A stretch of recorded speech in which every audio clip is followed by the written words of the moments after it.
அனைவருக்கும் வணக்கம். மிதுன ராசினியர்களுக்கு நிகழ இருக்கும் டிசம்பர் மாதம் 4ஆம் தேதி புதன் பகவான் விருச்சக ராசியில் வக்ர நிவர்த்தி பெறுகிறாருங்க. இதன் காரணமாக புதையல் யோகம் கிடைக்கக்கூடிய அளவிற்கு எதிர்பாராத பல நன்மைகள் ஏற்பட இருக்கு. அலட்சியம் வேண்டாம், அவசியம் பாருங்கள். அந்த வகையில் மிதுன ராசினியர்களுக்கு என்ன மாதிரியான நன்மைகள் எல்லாம் ஏற்பட இருக்கு, கிரக நிலைகளின் ரீதியாக அமையிருக்கும் சாதகங்கள் என்ன, பாதகங்கள் என்ன, மேலும் என்ன மாதிரியான முன்னேற்றங்கள் எல்லாம் உங்களுடைய வாழ்வில் ஏற்பட இருக்குது. குறிப்பா இத்தருணங்கள்ல கிரகங்களுடைய சஞ்சார நிலைகள் என்ன என்று பார்க்கும்போது ரிஷபத்தில் குரு பகவான் வக்ரகதியிலும், கடகத்தில் செவ்வாய் நீச்ச பெற்றும், கன்னியில் கேதுவும், விருச்சகத்தில் சூரியன் புதன் வக்ர நிவர்த்தி பெற்றும், தனுசு ராசி சஞ்சரித்த சுக்கிரன் தற்போது மகர ராசியில் சஞ்சரிக்கிறார். கும்பத்தில் சனி பகவானும், மீனத்தில் ராகுவும் சஞ்சரிக்கிறாங்க. இந்த கிரகங்களுடைய சஞ்சார நிலைகளின் காரணமாக மிதுன ராசினியர்களுடைய வாழ்வில் குடும்ப சூழ்நிலை ரீதியாக உத்தியோகம்,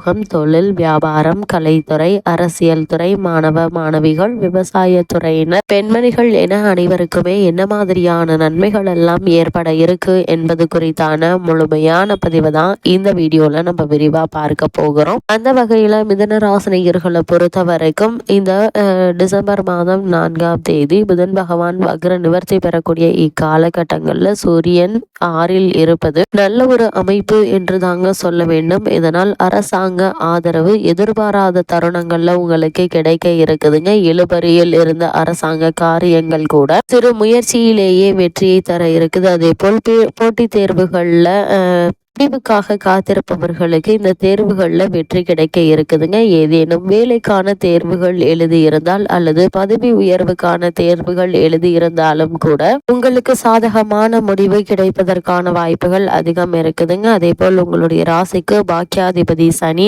ஆட்சி பலத்தில் இருப்பதால தொழில், வணிகம் முதலியவற்றில் முன்னேற்றத்தை தருவாருங்க. இழந்த செல்வம் அல்லது பதவி மீண்டும் கிடைப்பதற்கான வாய்ப்புகள் அதிகம் உண்டு. குரு உங்களுடைய ராசிக்கு 12ல் வக்ர இருப்பதால் இதுவரை இருந்த செலவுகள், நெருக்கடிகள் சற்று குறையுங்க. 6ல் புதன் நல்ல காரியங்களை தொடர செய்வாருங்க. அதே போல் பணவரவு அதிகரிக்கக்கூடிய தருணமாகவும் அமைஞ்சிருக்குது. மிதுன ராசினியர்களை பொறுத்த வரைக்கும் உங்களுடைய ராசிக்கு குரு 12ல் வக்ரத்தோடு இருப்பதால் சுப செலவுகள் ஏற்படுங்க. துணிச்சலான முடிவினை எடுப்பீங்க. மண் பூமி விற்பனையில் அதாவது ரியல் எஸ்டேட் சம்பந்தமான துறையில் உள்ளவர்களுக்கு அதிக லாபம் கிடைக்கக்கூடிய ஒரு தருணமாகவும் இக்காலகட்டம் அமைஞ்சிருக்குதுங்க.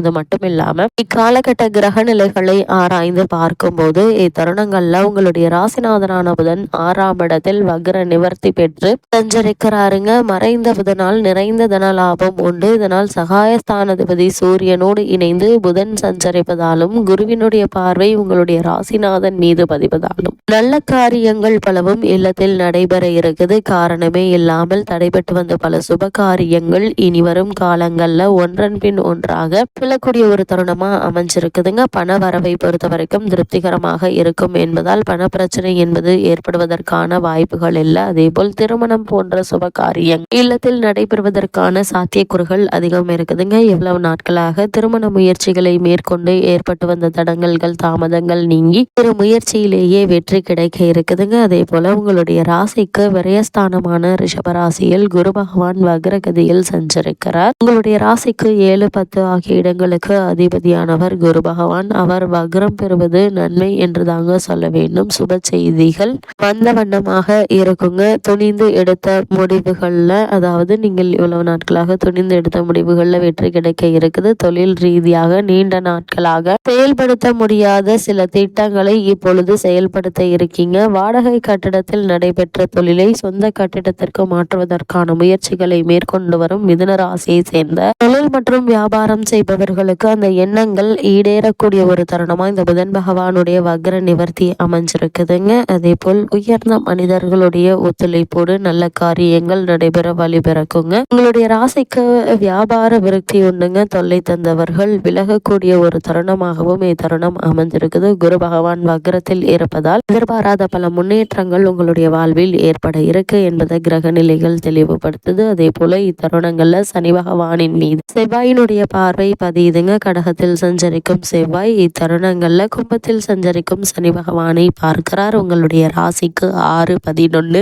ஆகிய இடங்களுக்கு அதிபதியானவர் செவ்வாய். சனி மீது அவரது பார்வை பதியும் போது உத்தியோகத்தில் நல்ல மாற்றம் ஏற்படுங்க. ஒரு சிலருக்கு ஊர் மாற்றம் கூட வரலாங்க. ஊதிய உயர்வுடன் வரும் மாற்றங்களை உபயோகப்படுத்தி கொள்ளுங்க. அதே போல் வெளிநாட்டு வேலைக்காக முயற்சித்து வருபவர்களுக்கு அவை கைகூடும். இருந்தாலும் இடைத்தரகர்களை நம்பி பணம் கொடுக்க வேண்டாம் என்பதை கிரக நிலைகள் மீண்டும் மீண்டும் அறிவுறுத்துதுங்க. வியாபாரத்தில் புதிய பங்குதாரர்கள் வந்து இணையும் வாய்ப்புகள் உண்டு. அதே போல் மண் பூமி விற்பனையாலையும், அதாவது ரியல் எஸ்டேட் சம்பந்தமான தொழிலில் உள்ள மிதுனராசினியர்களுக்கும் ஒரு சிறு முயற்சியிலேயே வெற்றி கிடைக்கக்கூடிய ஒரு தருணமாக தான் அமைஞ்சிருக்குது என்பதை கிரக நிலைகள் தெல்ல தெளிவாக அறிவுறுத்துதுங்க. அதே போல் மிதுனராசினியர்களை பொறுத்த வரைக்கும் தற்போது செவ்வாய் நீச்சம் பெற்று சஞ்சரிக்கிறாருங்க கடகராசியில். அதாவது கடகராசியில் சஞ்சரிக்கக்கூடிய செவ்வாய் நீச்சம் பெற்று சஞ்சரிக்கிறார். உங்களுடைய ராசிக்கு 6, 11 ஆகிய இடங்களுக்கு அதிபதியானவர் செவ்வாய். அவர் நீச்சம் பெறும் வேளையில் பணிபுரியும் இடத்தில் சில பிரச்சனைகள் வரலாங்க. பாடுபட்டதற்கேற்ற பலன் கிடைக்காதுங்க. நம்பிக்கையோடு எதிர்பார்த்து காத்திருந்த சில காரியங்கள் நடைபெறுவதில் தடை ஏற்படலாங்க.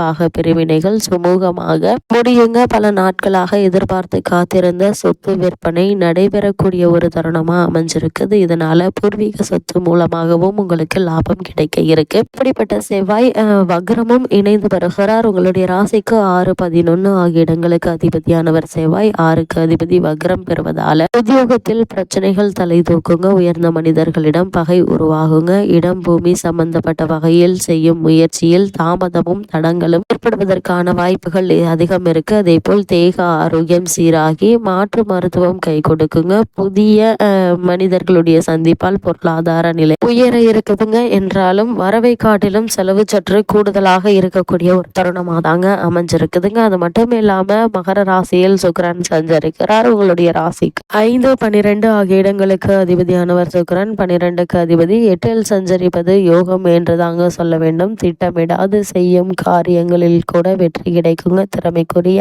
அங்கீகாரம் கிடைக்குங்க. கொடுக்கல் வாங்கல் சுமூகமாக இருக்குங்க. வாரிசுகளாக இருக்கும் குழந்தைகளை உங்களுடைய மேற்பார்வையில் வைத்துக் கொள்ளுங்க. பாக பிரிவினை செய்யப்பட்ட சொத்துக்களில் பிரச்சனைகள் தலை தூக்குவதற்கான வாய்ப்புகள் அதிகம் இருக்கு. கவனமாக இருப்பது நல்லது. மிதுன ராசினியர்களுக்கு பொது வாழ்வில் உள்ளவர்களுக்கு என்ன மாதிரியான நன்மைகள் எல்லாம் ஏற்பட இருக்கு என்று பார்க்கும்போது நல்ல திருப்பங்கள் ஏற்படுங்க. வியாபாரம் மற்றும் தொழில் செய்பவர்களுக்கு இந்த வாரத்தில் இந்த தருணங்கள்ல நன்மைகள் ஏற்பட இருக்குதுங்க. உத்தியோகத்தில் உள்ளவர்களுக்கு தடைப்பட்ட பதவி உயர்வு தானாக வந்து சேருங்க.